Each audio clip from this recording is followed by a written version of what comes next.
When Justice Brett Kavanaugh's dismissive laugh echoed through the hearing room as Congresswoman Jasmine Crockett challenged him, the moment sharpened into a symbolic fissure between establishment authority and insurgent eloquence, and in that charged undercurrent Crockett's recalibrated response crystallized a new battle line in American jurisprudence, a cultural crossroads where generational impatience confronted institutional poise, and where the veneer of civility threatened to crack under the weight of moral confrontation, even as the sharpness of her retort sank into the atmosphere like frost, rendering the room silent not through spectacle but through substance. Crockett's deliberate choice to translate her indignation into precise, surgical rhetoric reframed what could have been dismissed as a theatrical exchange into a philosophical confrontation, making clear that her objection wasn't merely to a laugh but to the system it represented, a Supreme Court whose authority is rooted not in performative presence but in legitimacy earned through respect, reflection, and the ability to bear criticism with equanimity. Her transformation of the moment from ridicule to reprimand was a signal.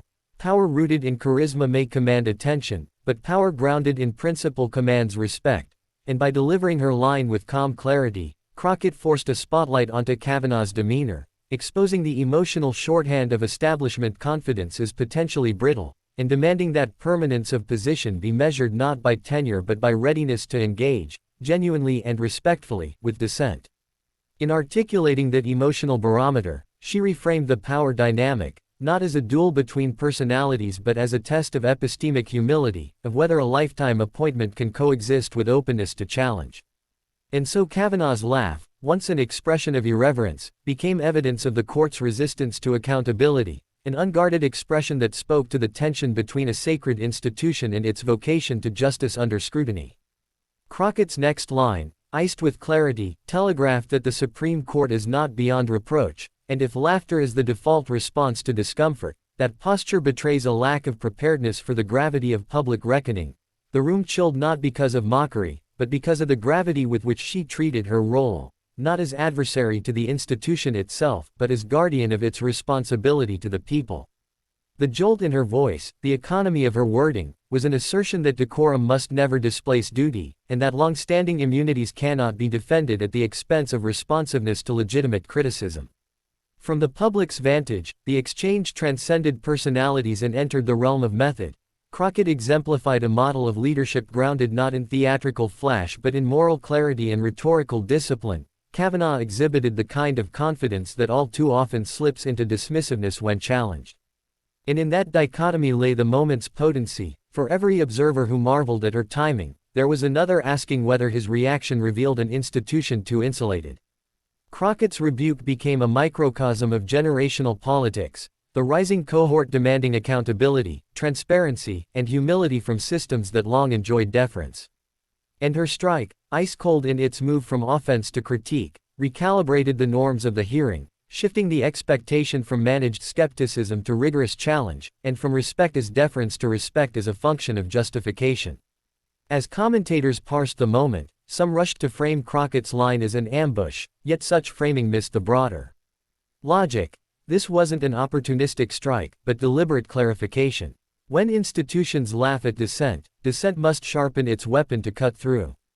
And Crockett's response did just that. It reminded viewers that laughter is a choice, not a right, and that those who sit on benches of power must learn to bear the brunt of challenge with grace, or risk eroding the moral capital their robes imply. The room's sudden stillness was clarity incarnate. In politics and law alike, there is no substitute for nerve, and no replacement for the courage to speak truth to power with measured force. In the days that followed, the moment became a flashpoint, or rather, a flash freeze, shifting the coverage from personalities to principles. Analysts on both sides declared Crockett's retort a turning point, a reminder that rhetoric, when deployed with discipline, can recalibrate power structures without exploding the foundations. Others warned that the recoil from such ice-cold logic could deepen polarization, that her stylistic restraint would be misread as inefficiency in the courtroom's performative balance. But that, critics noted, was precisely the point: illumination over theatricality, clarity over charisma, substance over spectacle.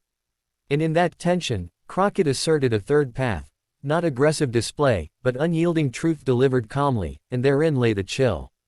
Her line became mimetic not because it was clever, but because it was poised, Viewers felt the cold not as drama but as logic, and appreciated the rigor of its delivery.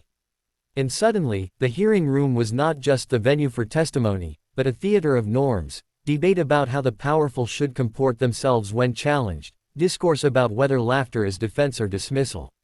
Crockett's response rewrote that narrative, laughing off legitimate concern as a choice that diminishes institutional credibility, and that, in itself, is a cold truth that echoes longer than applause. As the clip circulated online, it was stripped of context and replayed in isolation, yet its potency persisted precisely because of that isolation.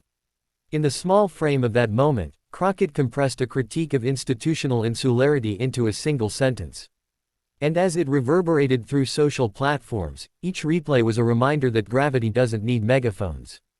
In political culture that prizes boldness and theatrics, her whisper cut deeper. That paradox, where silence speaks louder than thunder, was the chapter's central message.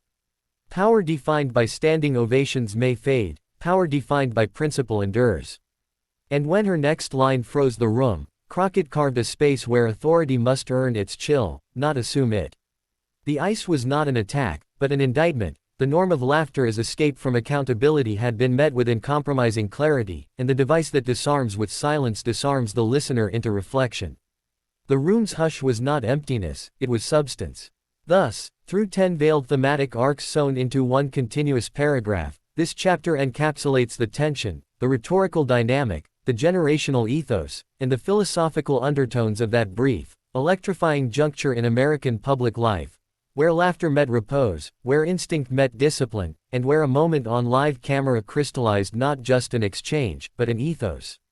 Let me know if you'd like further refinement or a version broken into discrete sections as the clip continued to ricochet across the digital landscape, stripped of nuance, subtitled for virality, replayed with background music on partisan feeds. The echo of Crockett's cold-edged line became more than just a moment. It became a narrative skeleton upon which America began hanging its collective anxieties about institutions, identity, decorum, and dissent, and in that amplification, the meaning expanded beyond what even the participants could have intended, because what once was a single phrase launched in response to a dismissive laugh had now hardened into a political archetype, the righteous challenger delivering uncomfortable truth to the polished gatekeeper. And in that stark juxtaposition, it wasn't just Crockett and Kavanaugh who stood opposite one another. It was the idea of a responsive democracy colliding with the image of untouchable power dressed in judicial robes, immune to noise, yes, but now forced to hear the quiet fury of those it claims to serve.